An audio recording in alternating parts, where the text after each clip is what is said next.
Here it is. This is, oh, this is so embarrassing.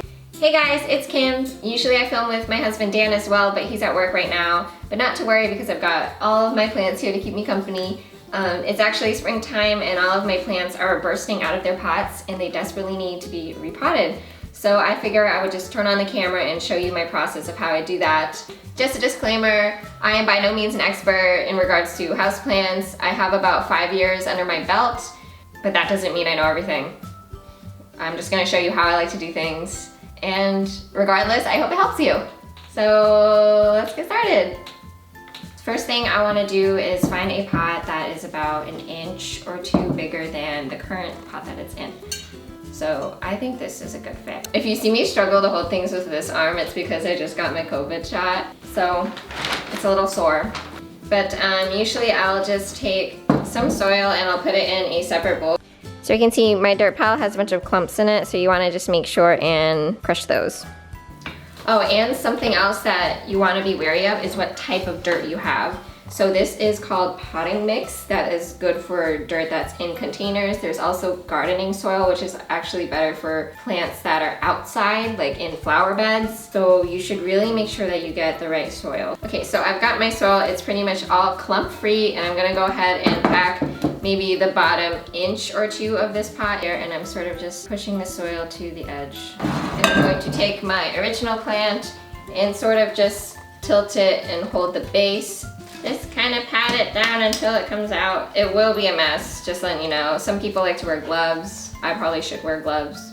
So while you're here, you might as well inspect your roots. So yeah, this looks like I can see some roots, but nothing too crazy. So I think we're right on track with this plant. So I'm just gonna massage the bottoms and the edges. Just kind of like wake up the roots. I'm not trying to break any roots. It's like a spa treatment. So I'm gonna go ahead, I'm gonna drop it in. You're gonna wanna make sure that your plant is level to the top of the pot. Okay, and then you can take your shovel or your trowel or your spoon or whatever you wanna use, your measuring cup, and just fill in the rest of the pot. This is my house. I can make a mess if I want to. If you can, try not to get the dirt on like the top of the plant or on any of the leaves. You kinda just wanna keep it like, okay, just move the dirt around. You know what I like to do is just add a little bit more dirt than you think, because then when you go to water it, all of the dirt kind of collapses. In general, the goal is to get the dirt like flat. You don't want it to be mounding up or mounding down or anything. Sometimes I'll just give it a little bit of a shake just to let the dirt settle. You know, don't traumatize your plants when you shake them, but oh my gosh, this looks so good. Yay, happy baby. Happy baby. I freaking love her. This is how she looks now. Okay, next plant. Okay, so my next plant I wanted to repot is this pothos. To be honest, I freaking love this pothos. It's gotten really big leaves since I've propagated it. But you know, this pot is very tiny. If I had to guess, I think pothos like to be squeezed into smaller pots, but I mean, this is kind of pushing it. I don't know, you could just tell, like. All right, so I'm back. I've got another pot that I'm going to use for this pothos. To be honest, it is just a regular plastic pot. It's not very aesthetics. It's not like the cutest thing. But you know, when you have 50 plus plants like I do, it gets expensive to have the really nice like glazed ceramic. If you can tell, this soil is a little bit older and it's really dry. So what I do is I'll just take a spray bottle and I'll just mist it a little while I'm working with it, just to revive the soil a little. So generally speaking, if you are reusing soil from another pot, you want to make sure that that plant didn't have any diseases. So the nice thing about plastic pots is that they're super light.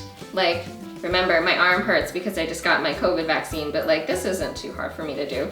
And I'm gonna just kind of lower it and see how it looks. And I'm going to take my hand, hold on to the base of the plant, tap it upside down. Oh, here's a good example of a root-bound plant. You'll see the thick roots kind of spiraling around the plant. Oh, yes, baby, here it is. This is, this is so embarrassing. This is a root-bound plant. Oh boy, did it need to get repotted. Oh boy, look at this. This is low-key kind of embarrassing, but I'm happy that I came across it so that I could show you. So if you can see, those are the roots. what a great example. So as you can see, this is a root for the pothos, and it is like spiraling around like crazy at the bottom of the plant. That means that this really needed to have been repotted a while ago.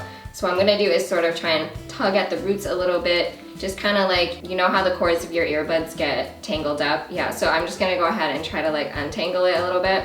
Oh, okay, so you don't want your plants to get to this, you know? So yeah, and no wonder, I knew this plant was root bound. Okay, cool, look at that. Oh my gosh, it kind of looks like ramen, low-key, like. Okay, so now this changes things a little bit because I put enough soil in here before knowing that these roots were gonna be like this. So if I just were to plop it in, it's not gonna help. So what I'm gonna do is actually take the soil out again. I'm gonna leave maybe like an inch at the bottom. I'm gonna let this plant kind of hover over, let the roots hang down naturally as it goes. If you want, you can also take this plant apart a little bit, but because this is a pothos and I really want it to look really full and luscious and I want as many of these vines coming out of it as possible, I'm gonna leave it kind of close together like this. But if you really wanted to, you could just like break this apart and take one vine and put it in another pot and take the other vine and, you know, separate them. But I think I'm gonna keep this as a family and I'm gonna just let it kind of hover in.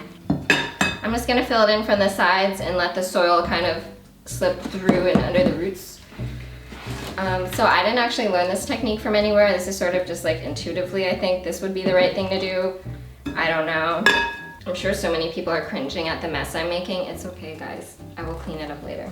Okay, not bad. Not bad. I'm happy. I'm happy with this. Am I happy with the mess? No, but that's okay. Look at this pot versus this pot. Like there's a lot. Okay, so the next thing I think I want to repot is this spider plant. It's actually been so happy and I'm really pleased with how happy this looks. But you know what, the pot does look kind of small. Once again, I think spider plants like to be a little bit like contained in small pots, but this can't go for another year, you know what I mean? So I think what I'm gonna do is try and repot it into this terracotta. So the thing is, I just Googled and it appears like spider plants don't really like to be too dry. They don't like to be overly dry. And that is what's gonna happen if I put it in this terracotta. But I'm also thinking that I'm gonna move this plant over to my bedroom. So my bedroom doesn't get as hot. It doesn't get as sunny as this room where I've been keeping it. I think it'll do okay in my room in a terracotta plant. I don't know, we'll see. It's all about experimentation. So I guess I'll let you know later if it worked out well or not. If it doesn't go well, then I'll move it, okay? What I like to do is take the original pot and kind of seed it into the new pot and check to see if there's some space between. Give it a good like inch of soil in there and then sort of just press the rest of the soil against the wall a bit. And then once again, we do the thing where I take my hand, I sort of grab the plant at the base and I tap the bottom and kind of shake it out. So this plant was actually quite dry in this pot. I don't think I watered it recently. So this actually slipped out way quicker. So if I had to give you advice, don't water your plant right before. Leave your plant out to be a little bit dry. As you can see, there is a bit of roots hanging out at the bottom. It looked like it was about to spiral around. So this one is a little bit harder to pull the roots. So I'm not gonna pull too much. Ooh, okay, yeah, see, I think I already broke some. So I'm not going to pull at these roots. What I am gonna do is sort of massage a little bit. And I'm gonna drop it in. I've dropped that in a little too low. I'm gonna lift it up a bit, add some more soil, and then try again. Okay, that looks perfect to me. Once again, when you add your new plant in, just try to like center it in the middle of the planter. Just try your best. And then just go ahead and add the soil. Baby, did you hear that little chirp?